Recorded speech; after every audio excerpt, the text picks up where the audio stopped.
আলহামদুলিল্লাহ ওয়াহদা সালাতু ওয়াসসালামু আলা মান লা নাবিয়্যা বা'দা আম্মা বা'দ। সম্মানিত দর্শক ও শ্রোতা মণ্ডলী, আল্লাহ রাব্বুল আলামিনের অশেষ মেহেরবানিতে আমরা আমাদের নিয়মিত উমদাতুল আহকাম হাদিসের কিতাব থেকে 18তম পর্ব শুরু করতে যাচ্ছি। আর উমদাতুল আহকামের সিরিয়ালের হাদিস হচ্ছে 85 এবং 86। তো আমরা হাদিস শুরু করি। عن أنس بن مالك رضي الله عنه أن جدته مليكة دعت رسول الله صلى الله عليه وسلم لطعام صنعته فأكل منه ثم قال قوموا لأصلي لكم. قال أنس فقمت إلى حسير لنا قد اسود من طول ما لبس فنضحته بماء فقام عليه رسول الله صلى الله عليه وسلم وصففت أنا واليتيم وراءه والعجوز من ورائنا فصلى لنا ركعتين ثم انصرف رسول الله صلى الله عليه وسلم. ولمسلم أن رسول الله صلى الله عليه وسلم صلى به وبأمه فأقامني عن يمينه وأقام المرأة খালফানা। আমরা জানি হাদিসগুলা সহিহ বুখারী এবং সহিহ মুসলিমের। তো আমরা হাদিসের অর্থ শুনি আগে। আনাস বিন মালিক রাদিয়াল্লাহু তাআলা আনহু বর্ণনা করছেন যে তার দাদি মুলাইকা তিনি যে খাবার তৈরি করেছিলেন সে খাবার খাওয়ার জন্য রাসূলুল্লাহ সাল্লাল্লাহু আলাইহি সাল্লামকে একবার দাওয়াত দিলেন। নবী সাল্লাল্লাহু আলাইহি সাল্লাম সেখান থেকে খেলেন। এরপরে তিনি বললেন যে তোমরা উঠো, চলো তোমাদেরকে নিয়ে সালাত আদায় করি। ক্বালা আনাস, তখন আনাস রাদিয়াল্লাহু তাআলা আনহু বললেন আমি দাঁড়ালাম, যে দাঁড়ায়ে একটা চাটাই নিলাম যেটা একেবারে আমাদের বাড়িতে থেকে পুরাতন হয়ে গেছিল, একেবারে অনেক দিন যাবত এটা বেশি ব্যবহার করার ফলে পুরাতন হয়ে গেছিল, কালো হয়ে গেছিল। তো আমি কি করলাম, পানি ছিটিয়ে দিলাম, একটি ধোয়ার জন্য নয়, একটু পরিষ্কার ধুলাবালি শেষ হয়ে যাবে, আমি পানি ছিটিয়ে দিলাম। এরপরে নবী সাল্লাল্লাহু আলাইহি সাল্লাম এর উপরে দাঁড়ালেন এবং আমি এবং একজন এতিম ছেলে আমরা নবী সাল্লাল্লাহু আলাইহি সাল্লামের পিছনে দাঁড়ালাম। ওয়াল আজুজ মিন ওয়ারাইনা, এবং ওই বুড়ি দাঁড়ালেন আমাদের পিছনে। রাসূলুল্লাহ সাল্লাল্লাহু আলাইহি সাল্লাম আমাদেরকে নিয়ে 2 রাকাত সালাত আদায় করলেন। এরপরে তিনি ফিরে বসলেন। মুসলিমের বর্ণনায় এসেছে রাসূলুল্লাহ সাল্লাল্লাহু আলাইহি সাল্লাম তাকে নিয়ে এবং তার মাকে নিয়ে সালাত আদায় করেছেন। আবার আরো বলছেন যে আমাকে তিনি তার ডান দিকে দাঁড় করিয়েছেন এবং মহিলাকে দাঁড় করিয়েছেন আমাদের পিছনে। এটা আমরা দাঁড়ানোর পদ্ধতি পেলাম। এই হাদিসে আমরা কিভাবে সালাতের কাতারে দাঁড়াতে হবে, মেয়ে থাকলে কিভাবে দাঁড়াতে হবে সেটাও পেয়ে গেলাম পুরোপুরি সরাসরি ভাষ্যে। এখন আমরা এক করে মাসআলাগুলা জানবো, এখান থেকে যে মাসআলা বা শিক্ষা আমরা পেতে পারি।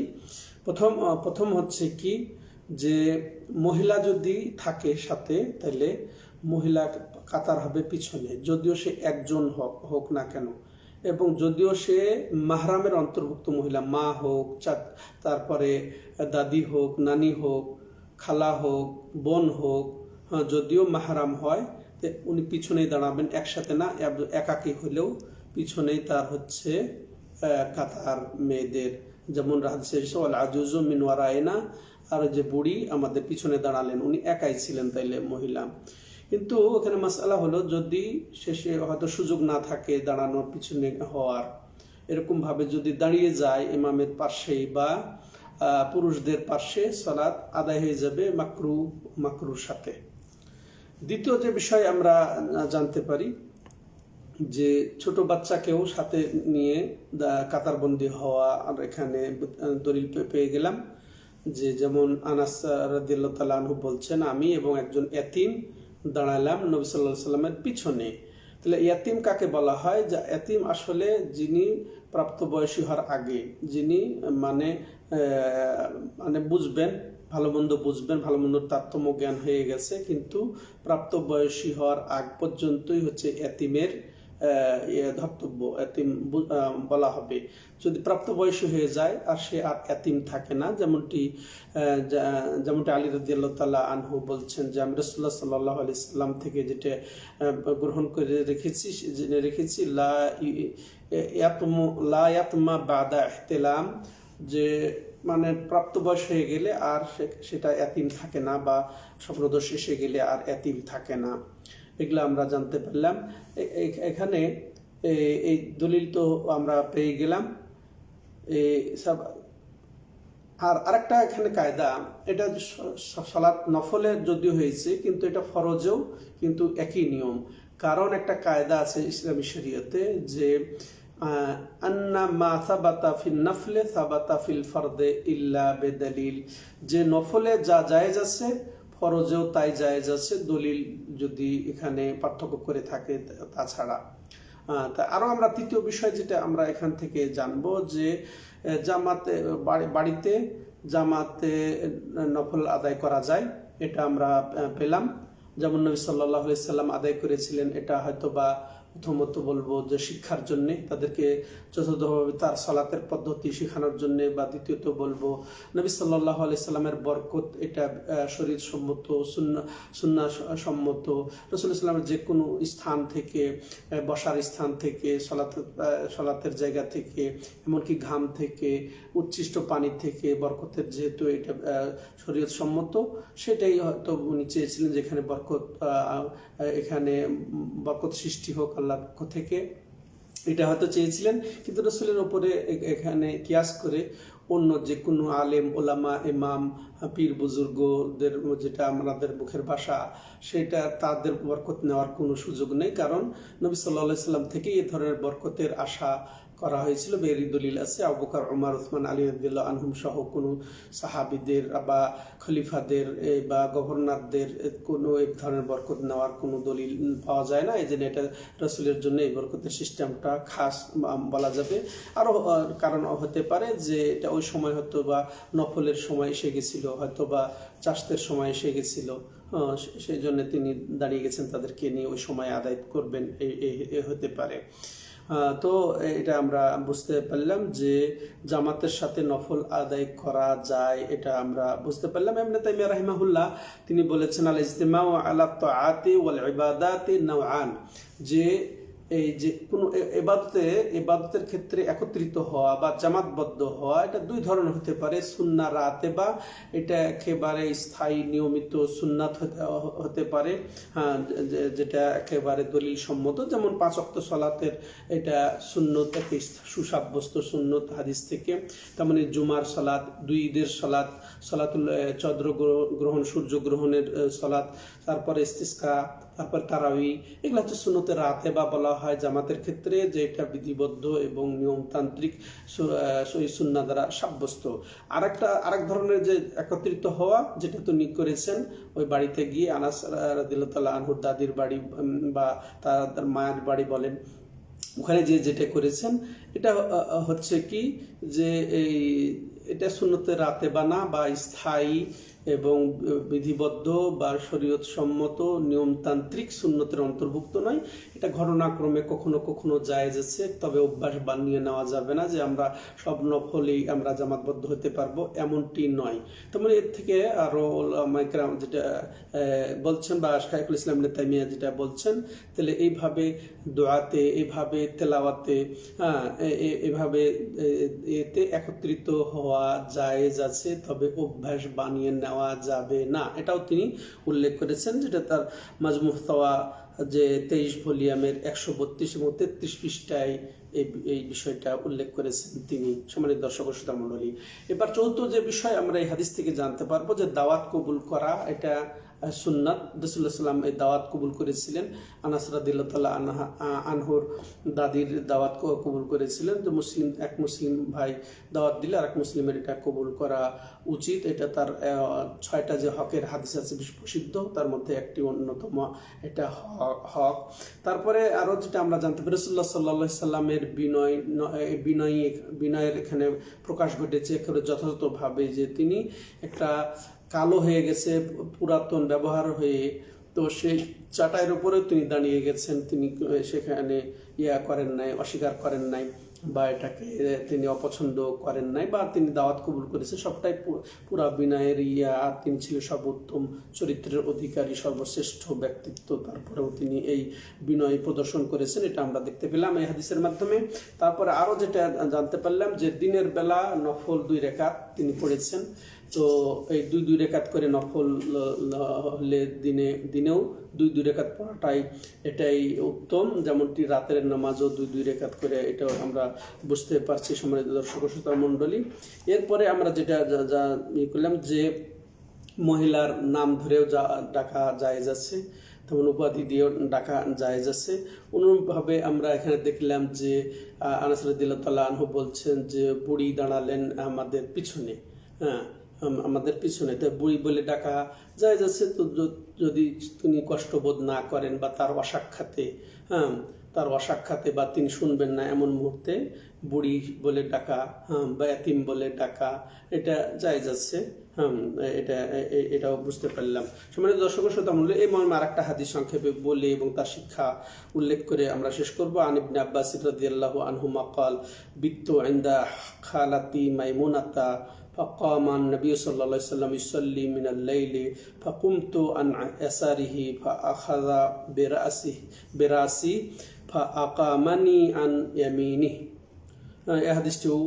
এই হাদিসটিও মাশাআল্লাহ বুখারী মুসলিমে উল্লেখ রয়েছে। তো আসেন তাহলে আমরা এই হাদিসের সংক্ষিপ্ত অর্থ যেটা জানবো সেটা হচ্ছে আব্দুল্লাহ ইবনে আব্বাস রাদিয়াল্লাহু আনহুমা বর্ণনাকারী, তিনি বলছেন যে আমি একবার আমার খালা মাইমুনার বাসাতে রাত্রি জাগরণ করলাম। তো ফাকামান নবী সাল্লাল্লাহু আলাইহি সাল্লাম ইউসাল্লি মিনাল লাইল। খালাকে মাইমুনা, আর মাইমুনাকে রাসূলুল্লাহ সাল্লাল্লাহু আলাইহি সাল্লামের স্ত্রী মাইমুনা। তো রাসূলুল্লাহ সাল্লাম তার ছিল উদ্দেশ্য হলো এই আব্দুল্লাহ ইবনে আব্বাস রাদিয়াল্লাহু তাআলা আনহুর শিক্ষা নেওয়া, রাসূলুল্লাহ সাল্লামের কাছ থেকে শিক্ষা নেওয়া, যে তিনি দেখা উনি কি করছেন, কিভাবে রাত্রি কাটাচ্ছেন, এটা এই উদ্দেশ্যে তিনিও উপস্থিত আছেন নবী সাল্লাল্লাহু আলাইহি সাল্লাম যখন যে রাত্রিতে মাইমুনা রাদিয়াল্লাহু তাআলা আনহার ঘরে ছিলেন। তো ওখানে যখন রাত্রি জাগরণ করছেন তখন এখন দৃশ্য নবী সাল্লাল্লাহু আলাইহি সাল্লাম কি করলেন রাত্রিতে, সেই দৃশ্য বর্ণনাতে বলছেন যে নবী সাল্লাল্লাহু আলাইহি সাল্লাম রাত্রিতে জাগরণের জন্য দাঁড়িয়ে গেলেন, মানে তাহাজ্জুদ পড়ার জন্য দাঁড়িয়ে গেলেন। ফাকুমতু আন ইয়াসারিহি, তাহলে আমি তার বাম পার্শ্বে দাঁড়িয়ে গেলাম। ভালো করে লক্ষ্য করবেন, তিনি দাঁড়িয়ে গেলেন কোন পার্শ্বে? বাম পার্শ্বে।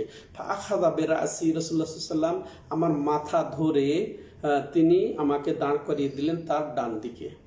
তাহলে আমরা শিক্ষা পেয়ে গেলাম হাদিস থেকে যে কোথায় দাঁড়াতে হবে। মুক্তাদি যদি একজন হয় ইমামের সাথে, সেটা আমরা পেয়ে গেলাম যে মুক্তাদি ইমামের ডান পাশে দাঁড়াবে, আর এই যে আব্দুল্লাহ ইবনে আব্বাস দাঁড়িয়েছিলেন বাম পাশে, এই জন্য কি করলেন সেটা আমরা দেখলাম। তাহলে এই হাদিস থেকে আমরা যা শিক্ষা পাই সেটা আমরা এখন শুনি, যে এই হাদিস থেকে দলিল হলো যে যদি একজন মুক্তাদি হয় তাহলে ইমামের ডান পাশে দাঁড়াবেন, যেমনটি নবী সাল্লাল্লাহু আলাইহি সাল্লাম আব্দুল্লাহ ইবনে আব্বাস রাদিয়াল্লাহু তাআলা আনহুকে ডানে দাঁড় করিয়েছেন, যদিও তিনি ভুল করে বামে দাঁড়িয়ে গেছিলেন। এটা থেকে আমরা এটাই বুঝলাম। আর এটাও আমরা এখান থেকে শিক্ষা নিলাম, যদি এরকম এখনো কেউ কোনো ইমাম যদি নামাজ পড়েন আর এভাবে ভুল করে, তাহলে তাকে ওইভাবে ঘুরিয়ে দেওয়া, এটা বিধিবদ্ধ, এটাতে সমস্যা নাই, আমরা পরবর্তীতে আরো শুনছি। আর এই সময় দাঁড়ানো কিভাবে দাঁড়াবে এটা আমরা বুঝতে পারছি, হাদিসে এসেছে ইলা জামবিহি, তার পাশেই দাঁড় করিয়ে দিলেন। এখানে কিন্তু উল্লেখ নেই যে তাকে একটু পিছিয়ে দাঁড় করালেন, তিনি একটু আগে দাঁড়ালেন, এরকম কিন্তু নয়। অতএব তাইলে একের বরাবর দাঁড়াতে হবে, এটাও আমরা এখান থেকে শিক্ষা নেব। এরপরে আমরা যেটা আরো শিক্ষা নেব যে এই পরিবর্তন হওয়ার মুহূর্তে একাকী হয়ে গেছেন এই মুক্তাদি, সেটা সামান্য সময় একাকী হলে সমস্যা নেই। বরং ইমাম বুখারী রাহমাতুল্লাহ আলাইহি বাব বেঁধেছেন ইযা লাম ইয়ানউইল ইমামু আই ইয়াউম্মু। আর এখান থেকে যেটা গুরুত্বপূর্ণ শিক্ষা হচ্ছে কি, যে ইমাম যদি একাকা বা ব্যক্তি যদি মুসল্লি যদি একাকা সালাত শুরু করে, যেমন রাসূলুল্লাহ সাল্লাল্লাহু আলাইহি ওয়াসাল্লাম একাকী তাহাজ্জুদ পড়া শুরু করেছিলেন, ওই যে এই বাড়িতে একাকী শুরু করেছেন। তো নবী সাল্লাল্লাহু আলাইহি ওয়াসাল্লামকে সালাতরত পেয়ে আব্দুল্লাহ ইবনে আব্বাস তিনি তার বামে ভুল করে দাঁড়িয়ে গেলেন, তাই না? তাহলে নবী সাল্লাল্লাহু আলাইহি ওয়াসাল্লাম তিনি একাকী সালাতের নিয়তে শুরু করেছিলেন সালাতটি। কিন্তু এখান থেকে আমরা তাহলে দলিল পাচ্ছি যে এরপরে যখন কেউ মুক্তাদি আসবে অন্য আরেকজন, তার নিয়ত সে পরিবর্তন করে যে আমি ইমামতি করছি এই মনের নিয়ত করে উনি ইমামতি করবেন, অন্যজনের তাহলে দুজনের সালাত ঠিক হয়ে যাবে। ইমামেরও সালাতের কোনো সমস্যা নেই, মুক্তাদিরও সালাতের কোনো সমস্যা নেই। সহিহ বুখারীর হাদিস এটা আমরা পাচ্ছি। এটা আমরা অনেকে মনে করি এটা জায়েজ নেই, কিন্তু এটা সরাসরি এখান থেকে আমরা মাসালা নিলাম যে ব্যক্তি যদি একাকী সালাত শুরু করে আবার পরে জামাত হয়ে যায়, কোনো ব্যক্তি পিছনে দাঁড়ায় বা একজনে আসে ডানে দাঁড়িয়ে যায়, তাইলে দুজনের সালাতের কোনো সমস্যা হবে না। উনি মাশাআল্লাহ নামাজ পূর্ণ করবেন ইমামতি নিয়তে। তার বাবই বেঁধেছেন বা অধ্যায় রচনা পরিচ্ছেদ রচনা করেছেন ইমাম বুখারী, বাবুন ইদা লাম ইয়ানউইল ইমামু আই ইয়াউম, যে এই বাব এই পরিচ্ছেদ সেই পরিচ্ছেদ যে ইমাম যদি নিয়ত না করেন যে ইমাম যদি প্রথমে নিয়ত না করেন যে তিনি ইমামতি করতে হবে বা করবেন তিনি, এইটা তারপর তিনি এই পরিচ্ছেদ বা এই হাদিসটি এনেছেন। এরপরে দেখলাম যে হারাকা নামাজের নড়াচড়া জায়েজ আছে, সীমিত আকারে হালকা ভাবে এটা জায়েজ আছে, তো বেশি যেন না হয়। আর বেশি পরিমাণ সেটা কি হবে, সেটা সাধারণত যেটা বেশি আমরা মনে করি সামাজিকভাবে বা এটা প্রচলিতভাবে সেটাই বেশি, অত বেশি যেন না হয়। এরপর আরো যেটা জানলাম যে কোনো মাহরামের ঘরে, মনে করেন খালার ঘরে, ফুফুর ঘরে, বোনের ঘরে, ভাগ্নি এদের ঘরে রাত্রি জাগরণ করা যায় যাচ্ছে স্বামীর অনুমতিক্রমে, তাদের স্বামীর অনুমতিক্রমে বা তাদের জানতে, এটা যায় যাচ্ছে। তো এই ছিল আজকের এই মাশাআল্লাহ কাতার কিভাবে হবে, মেয়ে হলে কিভাবে হবে, মেয়েরা যদি থাকে একাকী হলে কিভাবে থাকে, এটাই আজকে আমরা জানলাম। আল্লাহ রাব্বুল আলামিন আমাদেরকে এইভাবে মাসলাগুলা জেনে সঠিক হাদিস ভিত্তিক সুন্নাহ ভিত্তিক আমল করার তৌফিক দান করেন। হাদা হুয়া সাল্লাল্লাহু আলা নবিয়িনা মুহাম্মদ ওয়া আলা আলিহি ওয়া সাহবিহি আজমাইন। সুবহানাকাল্লাহুম্মা বিহামদিকা আশহাদু আল্লা ইলাহা ইল্লা আনতা আস্তাগফিরুকা ওয়া আতুবু ইলাইক।